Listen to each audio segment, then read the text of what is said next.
Out of spin. Yes, Bruce, this is a horse that's bringing slightly different form lines coming into this race. I think he's just got to get into order here in the mounting yard, so he's just going to slip back a couple of positions. I've been quite strong, he's really well muscled, he's got the blinkers on today. Look, all of his 4 wins have been over 1,200 metres, including his last start at Pakenham. Interesting passport. Yes, exactly. So he was an expensive yearling, but you can see why, because he's a lovely looking horse. He also looks really well in the coat. So he actually went over to Dubai for a stint. He ran in 2 races over there, but things probably didn't go quite to plan. So he came back over here and he's been running well since. His first up at Pakenham, this prep, was good, and then he worked very hard last time at Caulfield to lead from a wide barrier, basically did too much and then just faded late. The problem here today, he has got barrier 19 and over 1,400 metres. That does present a couple of problems for him, but he does look well. And we wish them well to the Sweps. Hashtag Flemington Fling for the 3-year-olds, set weights and penalties. Francesca, let's start with, well, we've seen the relation of prop return already today, haven't we? We have indeed. In the first, his sister came a very good second. And I remember him winning on Stakes Day last year in the Maribyrnong Plate. I find that word very hard to say. And he was an absolute standout in the mounting yard that day. And again, he is looking really great.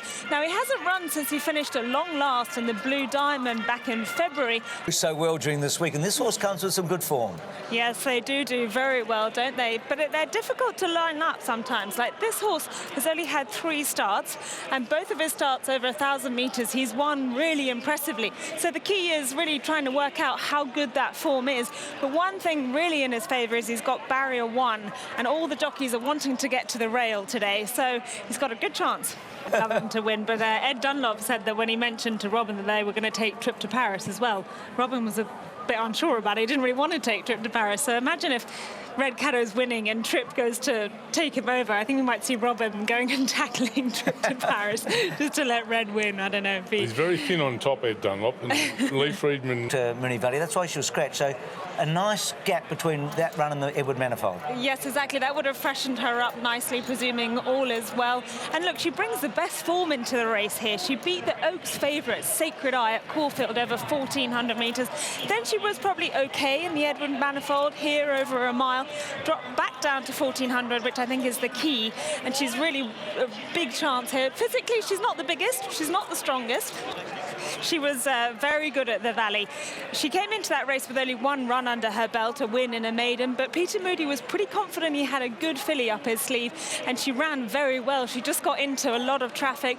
Glenn Boss had to barge his way out, copped a suspension as a result of that, but I think the stable do still have a lot of confidence in this filly. Stepping up to 1,400 I don't think is a problem, and again, she does look really well in the yard.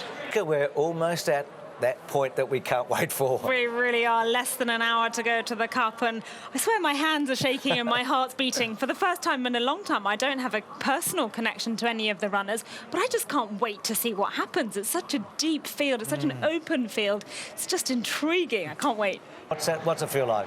Well, I don't know how the connections of the horses feel, but I'm nervous for them, and the atmosphere here is incredible. Can you stop biting me? It's amazing how you've got so many people on all of the balconies, everybody just trying to get as close as they possibly can to the mounting yard to get a glimpse of these 24 horses. There's 2 subsequent runs in Ireland. He was beaten 16 lengths and then 43 lengths, and we did hear reports that he got travel sickness when he arrived. That said, he is trained by the master trainer, Aidan O'Brien, and he has been looking pretty good at Werribee. But a very impressive CV is Bondi Beach.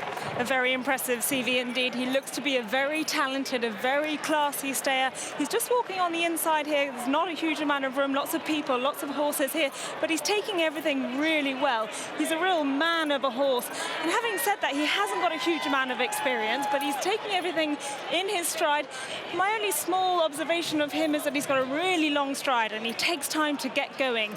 And will he be tractable enough in this Melbourne Cup? Disappointed with the 5th in the Caulfield Cup, but 2 miles at Flemington will suit him a lot more. However, 58 kilos and barrier 16 makes life a bit difficult, even with master jockey Ryan Moore in the saddle. Caulfield.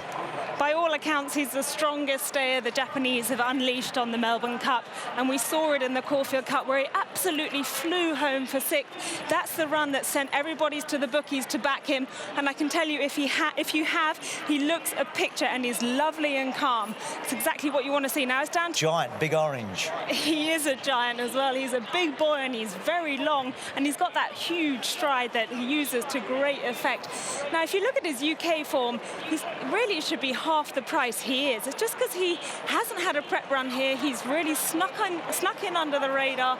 Look, barrier 23 is going to make life very difficult, but I wouldn't be surprised to see him run into a place. Experience with racing, I mean, how serious is this situation? Well, obviously we keep our fingers crossed for the best possible outcome, but a fracture in a joint can be a variety of degrees of severity. If it's just one clean fracture, they can often put a screw in it and the horse can almost just walk away. What we hope hasn't happened is that it's a multiple fracture, because that's quite hard to stabilise. And for horses who can't lie down, it's really the recovery process that's really important. To ask you, riding against 23 of the best jockeys in the world, all men, I mean, how satisfying to beat them all. It's pretty awesome. I was speaking to... Hayes has had a nilly day, hasn't he, Chesky? He's had some good results, and Whale looks a big chance. Yes, he has indeed. I think this is probably his best chance of the day, and the price certainly reflects that. She is the short price favourite here. Her last start second to Politeness by a nose. Now that's really good form. We saw Politeness win here on Saturday, and she just loves Flemington from 3 runs here. She's had 2 wins and a third. So that ticks lots of boxes for me, and she's a beautiful mare by Lon Rose. Karen McAvoy just gets the leg up in the saddle. Exactly, yeah. She was beaten just over a length by Chautauqua here at Flemington, so we know she likes the track.